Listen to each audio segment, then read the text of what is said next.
बिस्मिल्लाहिर्रहमानिर्रहीम अस्सलाम वालेकुम। बेटा जी 7th क्लास की साइंस का चैप्टर नंबर 8 भी हम स्टार्ट कर रहे हैं। इस चैप्टर का नेम है ट्रांसमिशन ऑफ हीट। वीडियो को मज़ीद आगे बढ़ाने से पहले अगर आपने ये चैनल अभी तक सब्सक्राइब नहीं किया तो काइंडली चैनल को सब्सक्राइब कर लें और वीडियो को शेयर ज़रूर कर दिया करें ताकि ज़्यादा से ज़्यादा बेटे और बेटियों तक ये वीडियो पहुँच सके और उनको भी इससे फ़ायदा हो सके, जो कि इस वीडियो को बनाने का बुनियादी मकसद है। मैंने आपको बताया कि चैप्टर का नेम है ट्रांसमिशन ऑफ हीट। ट्रांसमिशन का मतलब होता है मुंतकिली या इंतकाल। मुंतकिली या इंतकाल कहते हैं एक जगह से दूसरी जगह चले जाना, ठीक है, उसको मुंतकिल होना कहते हैं। जैसे हम कहते हैं कि भाई वो मुंतकिल हो गए हैं यहाँ से, उसका इंतकाल हो गया है। जैसे किसी इंसान का इंतकाल हो जाए, यानी दुनिया से वो, ये जो दुनिया है हमारी जिसमें हम ज़िंदा हैं, इससे वो कब्र में चला जाए या वो आखिरत की दुनिया की तरफ सफ़र कर जाए तो हम उसको कहते हैं कि उसका इंतकाल हो गया है। और भी ये वाला लफ्ज़ आपने ट्रांसमिशन लाइंस के बारे में सुना होगा कि वापडा की जो ट्रांसमिशन लाइंस हैं उनमें कोई प्रॉब्लम आ गई है जिस वजह से अभी इलेक्ट्रिसिटी नहीं आ रही शहर में, या कोई बड़ी बड़ी तारें बिछाई होती हैं जो कि ग्रिड स्टेशन से बिजली को आगे दूसरे इलाकों तक पहुंचाती हैं, वो ट्रांसमिशन लाइंस होती हैं बिजली की।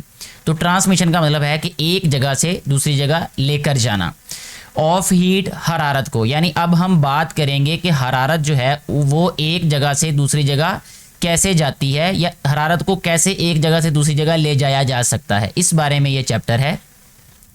शुरू जो है सबसे पहले यहाँ से किया जा रहा है ये चैप्टर, यानी इसका इंट्रोडक्शन कह लें, इसका तारुफ कह लें, वो ये है कि we have learned in class 6 class की अगर आपने साइंस की बुक पढ़ी और उसको अभी तक याद रखा हुआ है तो आपको ये बात याद होगी। अदरवाइज सिर्फ रेफरेंस के लिए यहाँ पे बताया आपको कि आपने वहाँ पे भी ये पढ़ा होगा या वहाँ पे भी इस बात का रेफरेंस है कि that kinetic energy is the energy of any matter in motion. अब ये काइनेटिक एनर्जी की डेफिनेशन यहाँ पे दे दी गई है कि काइनेटिक एनर्जी का मतलब होता है, मैं आपको अगर और मज़ीद शॉर्ट करके इसकी जो है वो डेफिनेशन बताऊँ तो वो ये है जो कि 9th क्लास की बुक में भी लिखी हुई है। Energy of a body possessed due to its motion, ठीक है, energy of a body possessed due to its motion is called its kinetic energy। यानी किसी भी जिस्म की, किसी भी चीज़ की, किसी भी बॉडी की वो एनर्जी, वो तवानाई, वो ताकत जो कि उसके मोशन की वजह से आती है, उसकी हरारत की वजह से उसमें एनर्जी आती है, उस एनर्जी को काइनेटिक एनर्जी कहते हैं। यानी किसी भी चीज़ की हरकत की वजह से उसमें जो एनर्जी पैदा होती है उसको काइनेटिक एनर्जी कहते हैं। मज़ीद आगे हमें बताया गया है कि the small particles that make up matter, छोटे छोटे ज़र्रात जो कि बनाते हैं मादा को। मादा का मतलब हर वो चीज़ जो वज़न रखती है और जगह घेरती है, आर कॉन्स्टेंटली मूविंग। यानी जो स्मॉल पार्टिकल्स होते हैं जिससे मादा बनता है, मैटर बनता है, वो मुस्तकिल जो है वो मूव करते रहते हैं, वो मोशन में रहते हैं। They have kinetic energy. वजह उसकी ये है कि उनमें काइनेटिक एनर्जी होती है, ठीक है। काइनेटिक एनर्जी कहाँ से आती है? क्योंकि वो कॉन्स्टेंटली मूव करते रहते हैं, जो ये बात हमें बताई गई है। कॉन्स्टेंटली मूव करने की वजह से उनमें काइनेटिक एनर्जी पैदा हो जाती है। The kinetic energy of particles in matter is called thermal energy.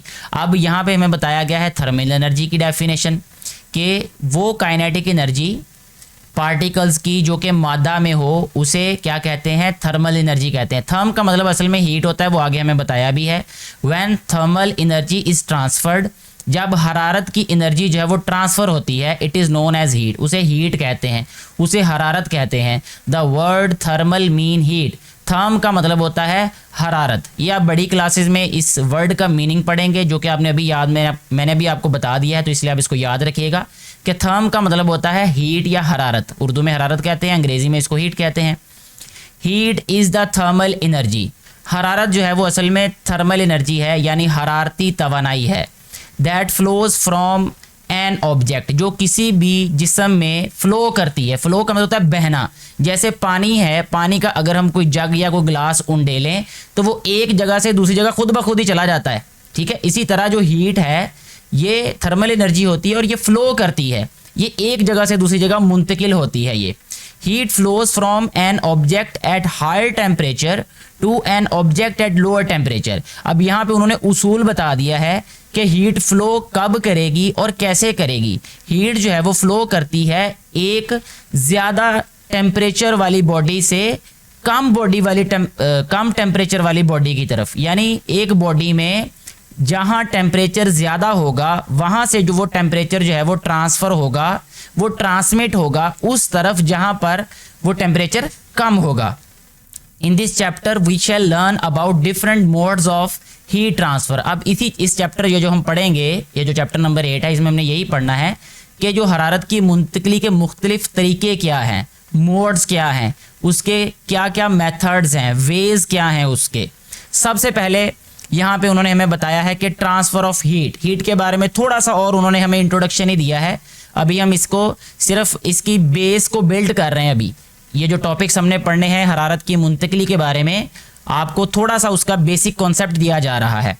Imagine your teacher has brought packet of dates to distribute in your class. Teacher के पास खजूरें हैं जो टीचर जो है वो तकसीम करना चाहते हैं क्लास में।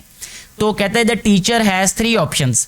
टीचर के पास 3 ही रास्ते होंगे, यानी टीचर उन खजूरों को तकसीम करेंगे किस तरीके से। जैसे हम चले इसको थोड़ा सा इस तरह कर लेते हैं कि एक टीचर जो है वो उम्रा करने गए या हज करने गए, अल्लाह ताला ने आप सारे बेटे और बेटियों की दुआओं की वजह से उनको जो है वो ये सादत दी कि वो हज या उम्रा करने के लिए गए हैं, और वापसी में वो अपने बेटे और बेटियों के लिए लेके आएंगे डेट्स, वो खजूरें लेके आएंगे।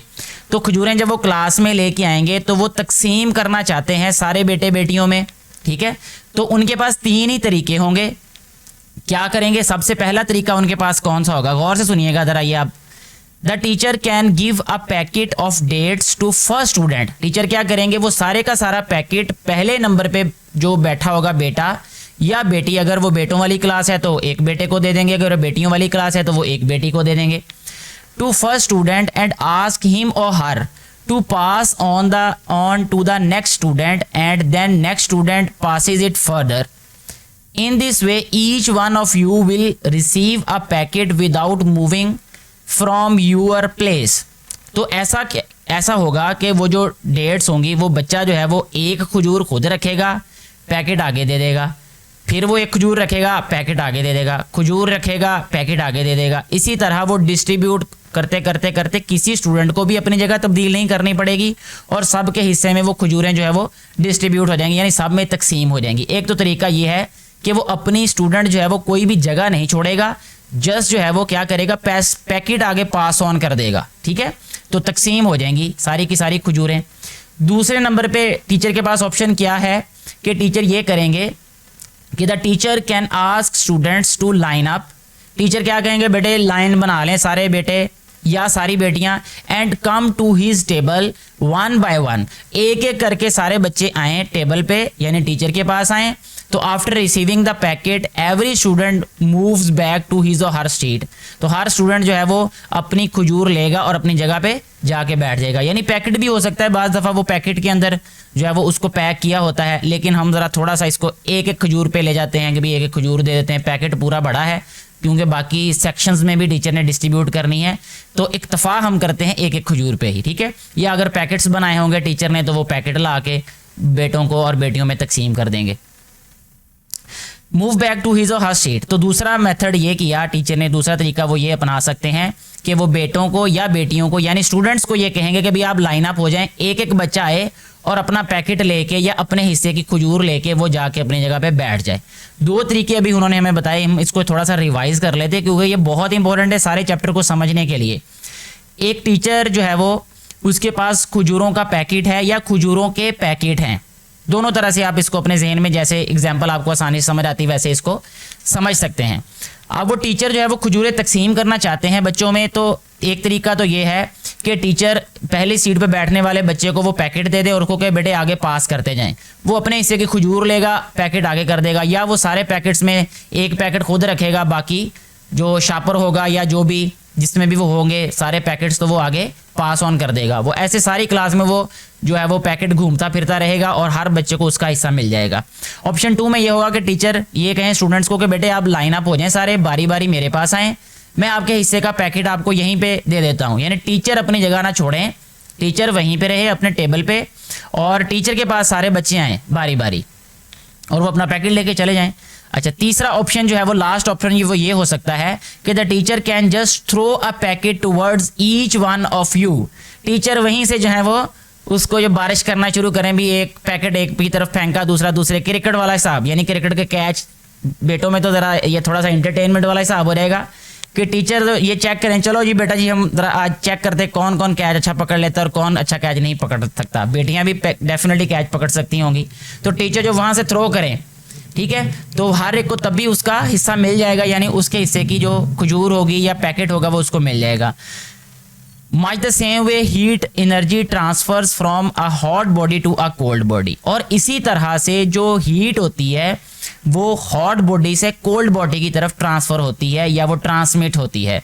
The transfer of heat energy, ये गौर से सुनिएगा ये बात, the transfer of heat energy, हरारत की जो एनर्जी है उसकी मुंतकिली from one object to the other, एक ऑब्जेक्ट से दूसरे ऑब्जेक्ट तक, is called transmission of heat, यानी एक जिस्म से दूसरे जिस्म में हरारत की जो मुंतकिली है, हरारत का चले जाना जो है उसको क्या कहते हैं, ट्रांसमिशन ऑफ हीट। हीट की ट्रांसमिशन उसको कहते हैं। हीट एनर्जी ट्रांसफर्स इन 3 वेज, हीट एनर्जी जो है वो 3 तरह से ट्रांसफर होती है। बिल्कुल ऐसे ही जैसे खजूरें 3 तरीकों से तकसीम की टीचर ने, ऐसे ही जो हरारत है उसकी जो ट्रांसमिशन है, उसका जो ट्रांसफ़र होना है वो भी 3 तरह से हो सकता है। सबसे पहला तरीका हो सकता है कंडक्शन, दूसरा तरीका हो सकता है कन्वेक्शन, तीसरा हो सकता है रेडिएशन। ये तीनों में से किसी एक तरीके से ही हरारत जो है वो एक बॉडी से दूसरी बॉडी में मुंतकिल हो सकती है, एक जगह से दूसरी जगह मुंतकिल हो सकती है, जो कि हम डिटेल में आने वाली वीडियोस में पढ़ेंगे। यहाँ तक आज की वीडियो को ख़त्म करते हैं। मुझे उम्मीद है कि ये सारी जो बेसिक कॉन्सेप्ट आप लोगों को समझाने की मैंने कोशिश की है, आप लोगों को ये सारी बातें समझ आ चुकी होंगी। किसी भी कन्फ्यूजन की सूरत में आप नीचे अपना क्वेश्चन पूछ सकते हैं, मैं कोशिश करूँगा अपने इल्म के मुताबिक आपकी कन्फ्यूजन को दूर करने की। मुझे उम्मीद है ये वीडियो जो है वो आपको पसंद आई होगी। इसके बारे में अपनी राय ज़रूर दीजिएगा। Thank you very much.